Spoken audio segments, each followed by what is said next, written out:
Welcome to the Week 9 edition of the NFL Prop Zone. I am Dan Karpuc here for BetQL and RotoQL. Thanks for hopping in on a late Saturday night here. I have a good show planned for everybody. This is a live stream, but of course you could watch this leading all the way to kickoff tomorrow. First, we're going to go over some correlated picks. Then we're going to get to the prime spot of the week, which might surprise some people. Then we're going to get into some sleeper picks, a few that I kind of circled here on the sheet. Talk some DFS there as well.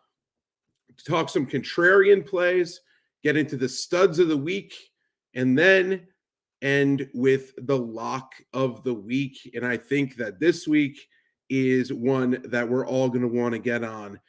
So without further ado, let's get into this. But right before that, actually, I do want to point out that we are up 21.1 units on all NFL prop pick plays on this show this season so far. And as always, you could enter code PROPZONE, one word, for 20% off any BetQL annual subscription. This is one of my favorite times of the year, actually, to get in on that subscription. Right now, you can get access to college basketball coming up. That's coming starting Monday. Just lock in the all-sport package and set yourself up for success over the next year. So let's actually get into this. So I said without further ado before, but without further ado, let's actually get started now with the correlated picks of the week. We're going to start off in what might be an obvious spot for quite a few of you if you've paid attention to how this season is going so far, some past matchups between the Cowboys and Eagles. This is a Dak Prescott, CeeDee Lamb, AJ Brown stack in DFS, and we can also do something similar in betting. We can craft up some three-leg parlays as far as this is concerned as well. So let's start off with Dak Prescott and why he's kind of jumping off the board this week here. So 6,500 on DraftKings, 8,200 on FanDuel DFS. And I love his over 1.5 touchdown passes prop versus the Eagles here at plus 112 over at BetRivers. Now, the way to beat this Eagles team is going to be through the air. After throwing 4 touchdowns in a win against the Rams last week, I expect Prescott to throw the ball quite a bit once again this week. The last time he faced Philadelphia last season, threw for 347 yards, 3 touchdowns, and an interception. The Eagles have allowed an average of exactly 2 passing touchdowns per game this season, 4th most in the NFL. And I love the idea of getting plus money on this. In his last 3 games against the Eagles, he helped get 40, 41, and 51 points. He helped the Cowboys put up those numbers, and he had 11 passing touchdowns compared to that 1 interception in those 3 games. BetQL is projecting him to complete 27 passes for 250 yards, 2 touchdowns, and an interception, so that will do the trick there. And per RotoQL, he's the QB3 this week, and he's the number 1 shootout target. So if you want to target one of those games like you always do in DFS, where you're going to have 2 teams going back and forth, putting up some points, it seems like this game is the one to circle. It is going to be chalky, but I think it's some pretty good chalk here, especially when you're factoring in Mr. CeeDee Lamb, which I will get to right now. CeeDee Lamb over 74.5 receiving yards versus the Eagles. I like this at minus 115 at BetRivers. Like I just mentioned, the way to beat the Eagles is through the air. Lamb has been pretty unstoppable in back-to-back weeks here after his name was mentioned in trade rumors, if you remember that. Apparently that lit a fire under him because he had 117 and then a season-high 158 receiving yards over the last 2 weeks heading into this matchup. In his last game against the Eagles last season, caught 10 of 11 targets for 120 yards and 2 touchdowns. He's going to be heavily targeted by Dak Prescott once again this week. And per Scott Barrett of Fantasy Points, Mr. Lamb versus single high coverage averages 3.36 yards per route run. That's the fourth best over the last 2 years of 257 wide receivers that have been graded. In two high coverage, just 1.82. That's 44th best. Well, it just so happens that the Eagles play single high coverage at the seventh highest rate, 60.3% in the entire NFL. So he's going to get the coverage that he typically thrives in.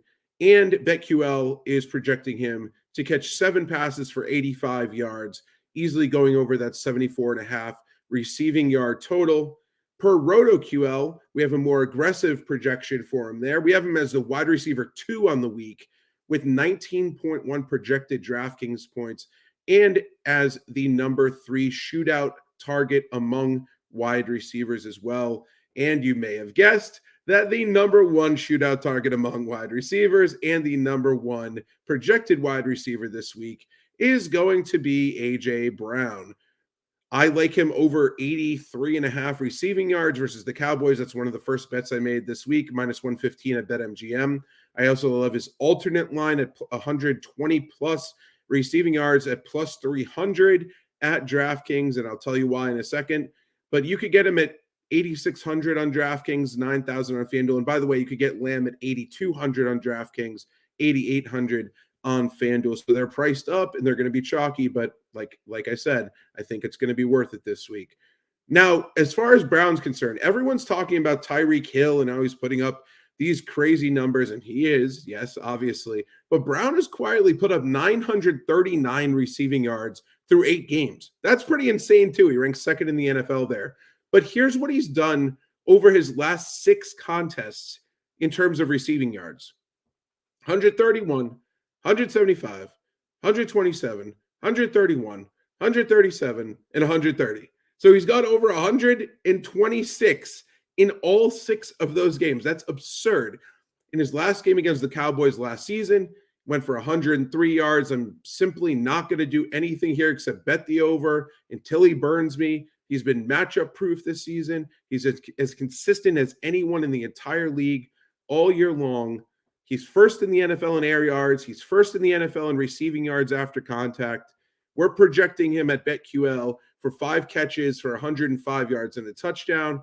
And at Roto, like I mentioned, 20.3 projected DraftKings points. That's the wide receiver 1 this week, and that number 1 shootout target among wide receivers. So what you can do in DraftKings games and FanDuel games, and what I'm going to do in tournaments and cash games this week, is I'm just going to stack these 3. I'm going to Dak Prescott, CeeDee Lamb, run it back with A.J. Brown. Simple as that. And I'm going to fill in elsewhere. I think this is just too good of a spot for all 3 of them. I don't care if it's going to be chalky. And you could also craft up some cool things as well in the betting space. If you want to craft up some 3-leg parlays, if you want to go even more aggressive and get some alternate line parlays in there to chase some upside. If you're going to do what I'm doing, which is do all of what I just mentioned and probably spend a little too much money on all of this, you could do that too. But I think this is definitely the best correlated picks spot that I've seen in the NFL probably all season long, and I definitely want to take advantage of that. Let's move on to the prime spot of the week. Now, this might not jump out to you right away, but I love the Falcons running backs versus the Vikings this week. Atlanta is a 4-point favorite. The over-under is just 37.5. It's going to probably be low scoring, but the real headline here is Jaren Hall is starting for the Vikings, with Kirk Cousins out for the season. Now, the Vikings have the 4th fewest rushing yards in the NFL, 1 rushing touchdown, which is tied for worst, 0 20-plus yard runs on 165 attempts. Minnesota also has the 5th fewest rushing attempts and has averaged 3.6 yards per carry. So Mr. Hall is not going to probably get much help from the running game, which is very, very, very concerning as far as Minnesota's offense is concerned here. I think that they're going to have a lot of really short drives, and I think that the Falcons are really going to control possession. I wouldn't be shocked if it was like a 40-minute to 20-minute type of possession disparity here between these two teams. The Falcons have rushed the ball 30.3 times per game this season. That's tied for sixth most. Meanwhile, Minnesota's at 20.6, which is second lowest. Obviously, that was because Kirk Cousins was slinging the ball everywhere. But it is worth noting that this Minnesota team does not have a running game, and they're not magically going to get one in this matchup. Therefore, I love Bijan Robinson and I love Tyler Algier, and I'm going to go into both of them right now. So Bijan Robinson over 58.5 rushing yards versus the Vikings here, minus 112 at Bet Rivers, and also over 13.5 rush attempts versus the Vikings. That's minus 122 at FanDuel. I like both of them. In DraftKings DFS, he's 6,100. On FanDuel, he's 7,100. So the Falcons are going to turn to backup Tyler Heineke, which is also a headline in this game. What does that mean? I think a lot of rushing attempts are incoming, especially from Atlanta, like I mentioned, who are going to control possession of the football. Robinson has averaged 5.1 yards per carry this season. Yes, they've managed his workload, but I expect him to produce here coming off an 11 carry, 62 yards showing against the Titans who have a good run defense.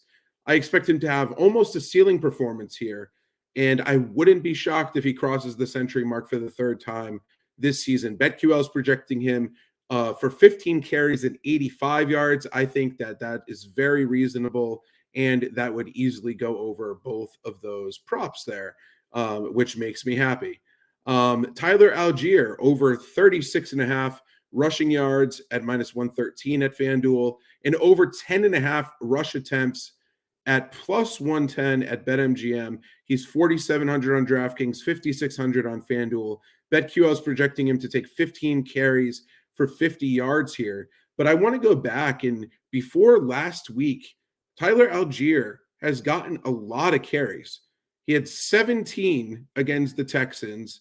He had 13 against the Commanders, 21 against the Buccaneers, before 8 last week against the Titans when his team was down and they kind of got game scripted out of it a little bit. So I expect him to return this week in a big way. And we know that Arthur Smith, other than wanting to keep the ball out of the hands of Kyle Pitts and Drake London, we know they want to run the football under Arthur Smith. And I think both of these running backs are in a fantastic spot. As far as DFS is concerned, I wouldn't put both of them in the same lineup. However, I would mix and match. I think this is a pretty good spot for both of them. And considering how Tyler Algier is just 4,700 on DraftKings, 5,600 on FanDuel, I think he's in a pretty solid spot this week if you want to spend down on either of those sites. So that is my prime spot of the week. Might be a little bit surprising, but I absolutely, I love it. I love it overall. So moving on to sleeper picks of the week. And, I got to add the background again. Hold on 1 second. My background didn't show up. Technical difficulties. Bear with me. I have a couple good sleeper picks this week. Here we go. Hunter Renfrow, Noah Brown, and Devin Singletary. Let's get into Hunter Renfrow first. So he's the minimum price on DraftKings. First of all, on DraftKings DFS, I think you could go a lot worse than Hunter Renfrow this week, and I'll explain why in a second. 4,800 on FanDuel, just above the minimum there. I don't know if I'd play him over there just because he isn't the minimum, but I love over 1.5 receptions versus the Giants this week at minus 110 over at DraftKings.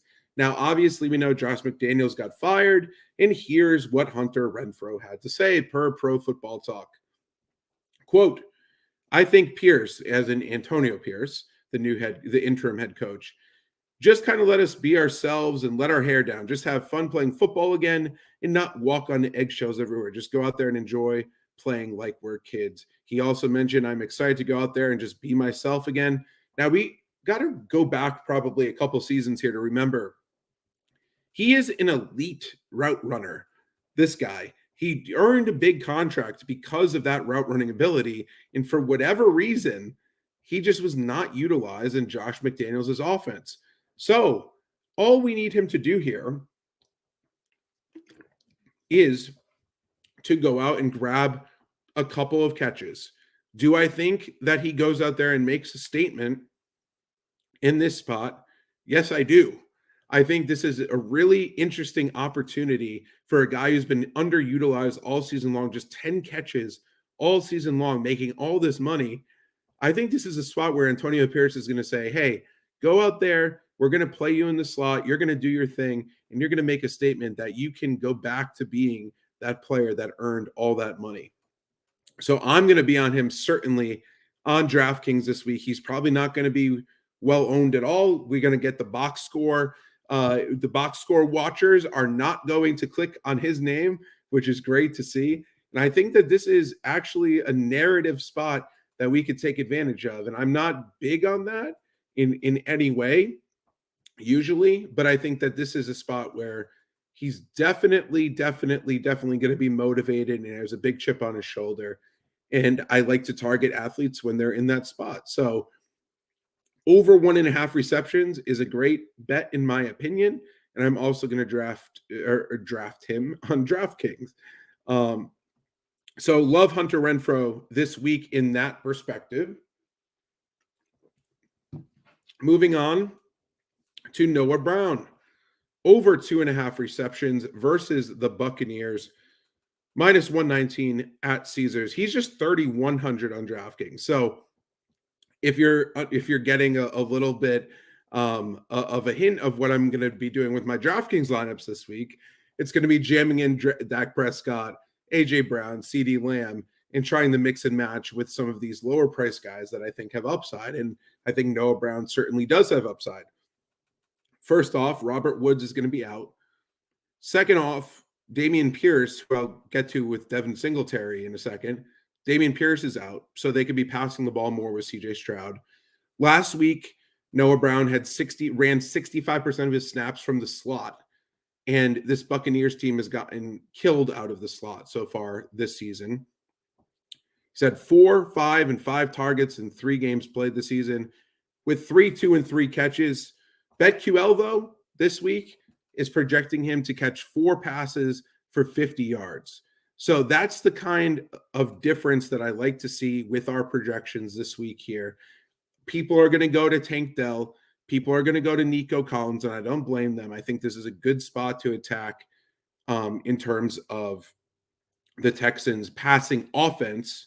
But I think Noah Brown is an interesting option if you want to get off of either of those two guys and really just get different in tournaments, which is ultimately what we're trying to do here in terms of winning the Millionaire Maker on DraftKings or any big tournaments. So he's not a cash game play, obviously, but in tournaments, I think that you could do a lot worse than Noah Brown at 3,100 this week. And finally, Devin Singletary. Over 13.5 rush attempts is what I locked in versus the Buccaneers here at minus 114 at Caesars. He's just 4,300 on DraftKings, 5,300 on FanDuel. Obviously, news broke that Dameon Pierce is out, but Mike Boone is playing behind Devin Singletary. Singletary had 12 and then 10 carries with Pierce playing the last 2 games. And it's worth noting that Houston has rushed the ball 28.1 times per game this season. So I expect Singletary to be back there for the majority of the workload, the majority of the snaps. And I wouldn't be shocked if he's in like the 18, 19, 20 carry range if the Texans don't get like down like crazy early or something like that. So Devin Singletary over 13.5 rush attempts, I think is one of the better values of the week. Now, let's move on to contrarian plays as I take another swig of this coffee at 11:22 p.m., which is probably not a good idea. But as you can tell behind me, we are moving. I've been doing a lot of packing and all that kind of stuff. And I'm also trying not to cough. So I have been sick over the last couple months here. So bear with me. You might want to cough yourself.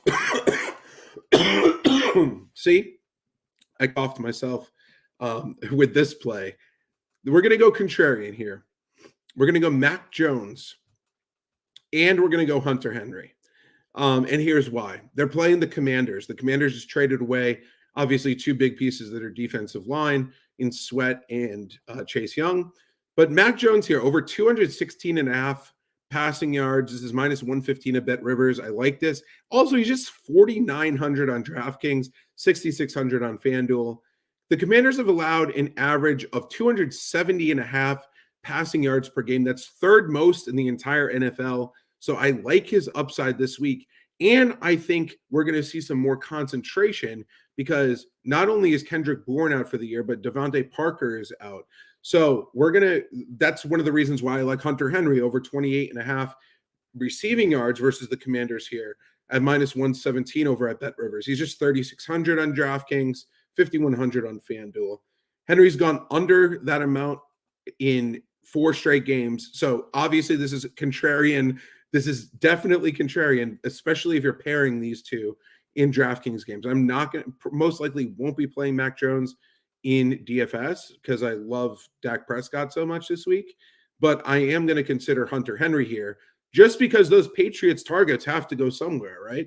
So do you trust Demario Douglas, the rookie? No. Do you trust Mike Gesicki, the other tight end? No. Do you trust Juju Smith-Schuster? Absolutely not.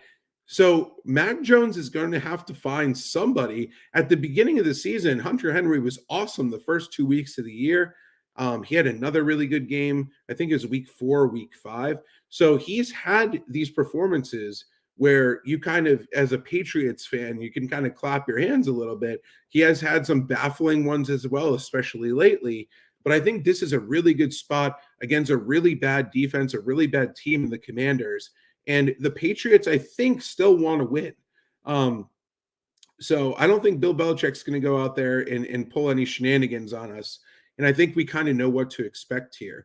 We're not going to expect a ton of points from this Patriots offense, obviously, against anybody. But I do, like, is it out of the realm of possibility that Mac Jones throws for 250 yards and a touchdown or two? I don't think that's out of the realm of possibility against this defense. So that's the contrarian duo of the week, I should say, is Mac Jones and Hunter Henry versus the Commanders. Now let's go on to the studs of the week. Now, these are going to probably seem a little bit obvious at times here, but it is these guys are just worth mentioning because they've been guys I've gone to pretty much every week over and over again. We're going to start out with Alvin Kamara against the Bears. So this is obviously an awesome spot for him. The Saints are going to probably be up for most of the game, but also the Bears have allowed the most receiving yards per game to opposing running backs this season. We've seen Kamara have 14 targets twice already this season as a running back, which is absolutely insane. He's 8,100 on DraftKings, 9,200 on FanDuel, so he's obviously priced up, but I like his player props over 96 and a half rushing plus receiving yards. That's minus 113 at Bet Rivers. And also I love his alternate rushing plus receiving yards at 125 plus at plus 200 over at DraftKings. And now I got to go through some of these games of Alvin Kamara with you all here. So but let's just start off with after his suspension. Against the Buccaneers, 11 carries, 51 yards, 13 catches on 14 targets for 33 yards. Against the Patriots, 22 carries, 80 yards and a touchdown, 3 catches, 17 yards. Against the Texans, 19 carries, 68 yards, 7 catches on 8 targets for 36 yards. Against the Jaguars, 17 carries, 62 yards, 12 catches on 14 targets for 91 yards. And then last week against the Colts, 17 carries, 59 yards and a touchdown, 4 catches on 5 targets for 51 yards and another touchdown. This guy has been an absolute machine. He has been the focal point of this Saints offense. And if they're going to put up some points this week against the Bears, which I expect them to, Mr. Kamara is going to more than likely have a pretty big day. I wouldn't rule out multiple touchdowns here. I might dabble with the 2+ touchdown prop, depending on what price I can get. But I think this is a fantastic spot for Kamara. Once again, I'm going to continue to click that button until he burns me. Next up is Adam Thielen, over 66.5 receiving yards versus the Colts, -115 at FanDuel. He's gone over that in 5 straight games. Also over 6.5 receptions versus the Colts, +102 at FanDuel. He's gone over that in 6 straight games. So obviously, he's priced up on both DraftKings and FanDuel, 7,500 on DraftKings, 8,300 on FanDuel. But it is so obvious that Bryce Young has a lot of comfort throwing the veteran the ball, and that elite route running ability, getting open, even if for short or medium yardage. Adam Thielen has been putting up a remarkable season. I'm going to just continue to go there. I'm a sucker for trends. Obviously, these are very basic trends. He's gone over in 5 straight in receiving yards, over in 6 straight in receptions. I'm just going to continue to click that button once again this week. And moving on to Jamar Chase, another wide receiver I love. This week versus the Bills, over his last 5 games, Chase has attracted 15, 9, 19, 13, and 12 targets. I love his over 84.5 receiving yard prop at -114 at FanDuel this week. He's going to be needed to produce against this Bills team on Sunday Night Football. In that same span that I just mentioned in those last 5 games, he's had separate performances of 100, 141, and 192 yards. He's clearly Joe Burrow's number 1 guy, even with some other talented receivers on the roster. When betting player props here, I look at volume, I look at upside. You could make the argument right now that there's no player with a better combination of both of those things than Chase. You could make that argument. I don't know with A.J. Brown, and I don't know if I'd exactly agree with that, but I think you can make an argument that in terms of upside, Jamar Chase has more upside than anybody else in the league on a week-to-week basis. And then finally, Stephon Diggs in that same game, over 86.5 receiving yards versus the Bengals, -114 at FanDuel. Now, speaking of volume, Diggs is another awesome option here with at least 7 targets in every game this season. Diggs has attracted 11+ targets in 6 of 8 starts. He's going to be heavily utilized all around the field. What I love about what the Bills do with Diggs is they move him all around. They move him in the slot. They get him in motion. They scheme to get him the ball, which is what I love to see. Over his last 4 games, he got 11, 16, 12, and 12 targets. He's gotten over the century mark 5 times already this year. I expect this to be the 6th time he accomplishes that feat. And so does BetQL. BetQL's projection, 8 catches, 105 yards. Moving on to the last section of the show, which is the lock of the week. It is DK Metcalf, over 4.5 receptions versus the Ravens at -115 at DraftKings. In terms of DFS, he's 6,900 on DraftKings, 7,200 on FanDuel. I'm not going to get there on either one of those sites, but we're just talking pure betting here. Over 4.5 receptions is egregiously low. Last week against the Browns, Metcalf attracted 14 targets. He had 14 targets, hauled in 5 catches for 67 yards. He's gone over this 4.5 receptions mark in 3 out of his last 5 games. But get this, wide receivers have attracted 23.75 average targets per game against this Ravens defense. That's the 2nd highest in the NFL. This has been happening year over year. We want to target outside receivers versus this Ravens defense. Now get this, 77.8% of Metcalf's receptions have gone for first downs or touchdowns this season, which is 4th in the NFL. But he's only caught 58.7% of his targets. That's 117th among wide receivers. That's really bad. That was at 64% last season. So some positive regressions coming his way here. And like I mentioned, he's going to get the volume again against this Ravens defense that prioritizes other things defensively. So, I expect Geno Smith to be peppering him with targets once again. Over 4.5 receptions is probably a full reception, if not 2 receptions. Too low, in my opinion. I would probably say it's a full reception. I wouldn't go 2 receptions, but I'd say that it should be 5.5 here. And for that reason, I like him to go over this. And this is the lock of the week this week. So, everybody, hit me up on Twitter, Daniel Karpuc, or I should say X now, right?